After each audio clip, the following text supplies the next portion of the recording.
প্রতি বছরের মতো এবার আর কোনো ফ্যান্সি রেস্টুরেন্টে নয়, এবার আমার নতুন বছরটা আমি উদযাপন করলাম পথ শিশুদের সাথে। নতুন বছরের আনন্দটাকে যে এইভাবে উপভোগ করা যায় আগে কখনো বুঝতেই পারিনি। আর বিশ্বাস করুন, এতটা মানসিক শান্তি আমি আগে কখনো পাইনি।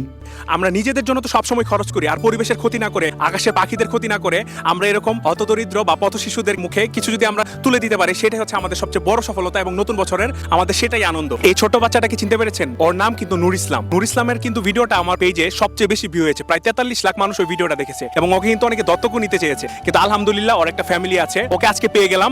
ও আমার জীবনে অনেক বড় একটা ইম্প্যাক্ট ফেলেছে। আমি হচ্ছে এখন নূর ইসলামকে নিজে হাতে কেক খাইয়ে দিব। আমার কাছে এরা এক একটা পথের ফুল।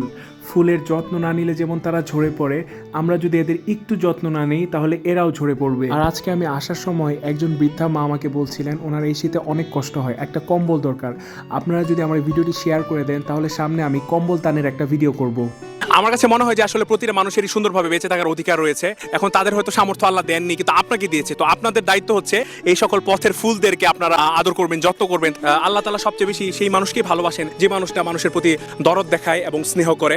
সর্বশেষ এটাই বলবো যে এই বছর অন্য বছরের থেকে আমি অনেক বেশি আনন্দ পেয়েছি। এই সকল পথের শিশুদেরকে আপনারা অবহেলা করেন না, তারাও কিন্তু আমাদের দেশের সম্পদ। আর আজকের এই সুন্দর কেকটি আমি এনেছি নূর সুইট ট্রিট থেকে। আপু কিন্তু অনেক ভালো কেক বানান। কমেন্ট বক্সে লিংক দেওয়া থাকলো, আপনারা চাইলে আপুর পেজটি ঘুরে আসতে পারেন। তো আজকের ভিডিও এই পর্যন্তই। আপনাদের কাছে যদি আমার এই নিউ ইয়ার সেলিব্রেশন ভালো লেগে থাকে তাহলে একটা শেয়ার করে দিয়েন, আর আমার পেজে নতুন হয়ে থাকলে আমাকে ফলো করতে ভুলবেন না।